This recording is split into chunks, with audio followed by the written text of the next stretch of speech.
What's up? If you are a beginner violinist, this is for you.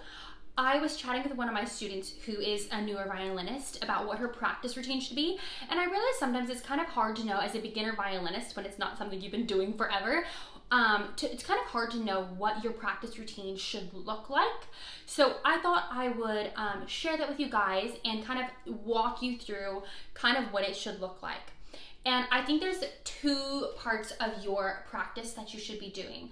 So the first thing is kind of practicing the posture and just getting used to like what it looks like holding your violin and holding your bow and all that stuff. And then moving on to now finger placement and how that's all gonna work out. And then jumping into a song you're practicing or a piece or whatever you're doing after that. So that's kind of the structure I would put into my practice.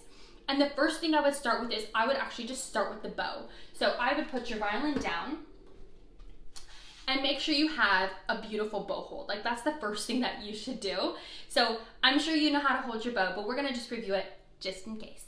So what I like to do is bend your thumb at a nice 90-degree angle, and then you're gonna place them onto your bow right here between your frog and your thumb grip right there so you can see your thumbnail.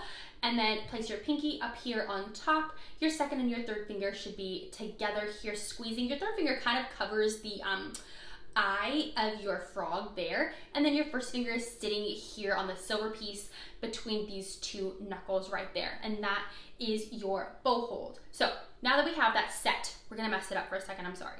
Okay, so what I would do first thing as far as your bow is I would practice putting it here on your shoulder, and this is gonna give you such a good indicator of where your bow is at as far as how to move your bow on the violin. So when you've placed it here, if you look, we have a box happening here, and that's what you wanna make sure that this box is very secure. So when you go to play, now I want you to take, oh, by the way, I flipped my bow upside down because we're gonna move this on my shoulder and I don't want to put my horsehair against my body, because if we do that, obviously like the oils from your skin get onto the horsehair, and also there's rosin on your horsehair. We don't want to get onto your clothes or your body or anything like that. So we're gonna keep it flipped upside down for right now. And your bow hold isn't a huge issue. I kind of have an estimated bow hold-ish. Just making sure that your wrist and your arm are nice and flat here. That's kind of important. Okay, so back to your box. So you have your box here.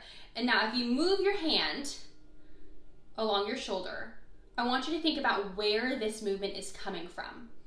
And it's coming from your elbow, right? That's where your bow moves from. A lot of times what I see is I see the running man as you're playing the violin. And I know you think this looks weird, but you might be doing it. And what that kind of looks like, oh gosh, I'm trying to do it. So if you notice that your bow is very across, like everywhere on the strings, that might be what's happening. So make sure that you practice this just a little bit so you can kind of get a feel of what that should be when you don't have your violin. Okay, so that's your bow, kind of warming up that part of it, making sure you have the correct bow hold, making sure your movement is coming from the correct place on your arm. Now the next thing I would do is I would then go and pick up my violin, and I would practice my violin posture now. And making sure you're standing, always be standing when you play. Trust me, don't sit down and practice, because I think that it brings the worst bad habits possible. So always stand and play. If you watch my practice videos, you know I always am standing. I'm never sitting down. The only time I sit down to play is like in quartet rehearsals or orchestra rehearsals, and that is absolutely it. The rest of the time I'm always standing and playing, like always. Tangent there. So standing, making sure your feet are nice and flat on the floor, shoulder width apart, all that stuff.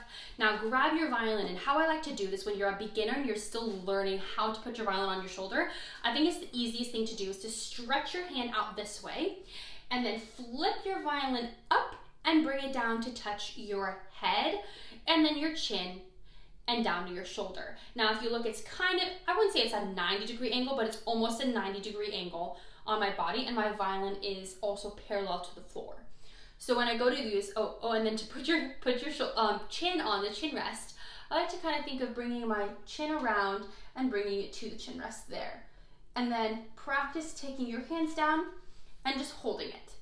and just getting used to what that feels like to hold your violin on your shoulder. My mom used to say, go and do the dishes and vacuum the house and do all the things as you're holding your violin on your shoulder.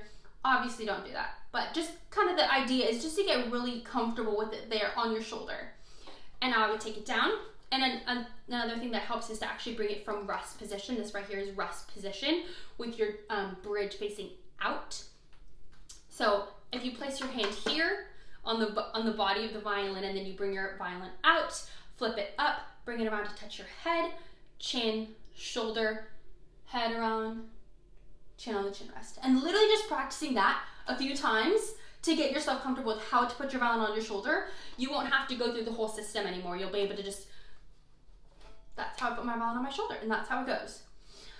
The next thing I would practice is your arm, your violin arm. So now that we're comfortable with where our violin sits on our shoulder, bring your arm down, and then I would bring him up to be on the violin, making sure that your thumb is flush to the strings. So your thumb's not up here like this, your thumb is flush to the strings. And this places your hand in the correct place to be able to put those fingers down. Otherwise, if he's too high, the fingers are coming down all awkwardly and weird. So making sure that your thumb is flush is very, very important. And he should be, if your first finger tape is here, that's where your thumb is, right where the first finger tape is. So now your hand is here. I would practice just without my bow, putting my fingers down, making sure that my wrist stays out. If you notice your wrist is coming in like this, you're probably not holding your violin here correctly is honestly the main issue, but also sometimes it's just kind of easier to do that. So really fight against that and make sure you're keeping your wrist out. Imagine there's an egg right here and you don't want to crack the egg, you want to keep the egg nice and beautiful. So putting your fingers down and then lifting those fingers up and making sure they know how to go down and up and that they're all coming down nice and strong and on the tippy toes of the fingers. Okay, so that's kind of I would start with posture-wise, starting with the bow and then starting with the violin. Now I would grab my bow and remembering that box when we play, placing your violin up on your shoulder, putting your bow there, and remember you want to start at the balance point. And if you don't know where the balance point is, it's somewhere, oh my gosh, but there-ish, kind of where your bow balances on your fingers. So there, take that right there and place that on your violin, and that's where you're going to start. And I would play something like, whether you're learning the Suzuki method or something different, I think this is so important, is to start with those rhythms that Suzuki does in the beginning. There's a reason he does those in the beginning. And the first one is pepperoni pizza or Mississippi stop stop, whatever you want to say. You can say either one. There's a million others out there I have found out, but I like to say pepperoni pizza. And it goes like this, pepperoni pizza. And making sure that when you play that, you have stops between those. Mississippi stop, stop, right like that. Pepperoni pizza, it's all the same, whatever you want to say. And practice that a few times, making sure that you're coming from your elbow. That's what you're practicing.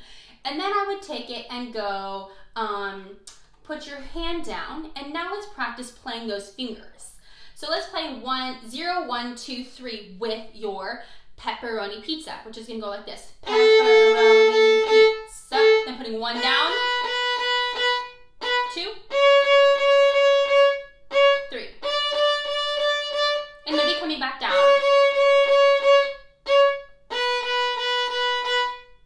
Open. And then do that on the E as well. So that's the first thing I would start to do. And then after that, you can do the A major scale like that. You can do different things, but that's kind of the base, is practicing your, like, the fundamentals of posture. I feel like they're not practiced or talked about very often. So I wanted to make sure that I brought that to you as an incredible tool to use if you're a beginner violinist, and how to practice in the very, very beginning, making sure that you're setting yourself up for so much success with your posture and your technique, because that is such a foundational, base laying, important thing to do, that if you glaze over it and kind of don't worry about your posture or are too worried about actually playing songs and not getting that base, it's going to take you a long time to fix that. Honestly, when I get new students, that's the main thing I see is incorrect posture, and it takes so long to fix it. But if you just learn it correctly from the very beginning, it's not something you ever have to fix. It's there, the foundation is laid, and it will be beautiful. So this is something I would usually say to practice in front of a mirror. Like 99% of the time, practice in front of a mirror, because it shows you exactly what your posture looks like and how you're doing. You'll be able to tell if you're hunched over, or maybe you're playing and your shoulders really high, or whatever it is that's happening. You'll be able to see those in front of a mirror. So that's kind of the structure I would say to practice in. And then again, after you're done with these things we talked about, like the posture side of warm-ups, then I would jump into like an A major scale, and just like a 1 octave A major scale. Don't make it crazy. Just a 1 octave A major scale, maybe D major, something super simple like that, where you're still practicing, again, the technique, making sure that your bow moves properly, and then jumping into a song, whether that's starting from the very beginning, like Twinkle, Twinkle, Little Star, or moving on to something more difficult. So I hope that helps. Let me know if you have any other questions. I love talking about practice routines. I feel like it's something that sometimes doesn't get talked about, and let me know if you have any other questions. So I will see you guys later. Bye.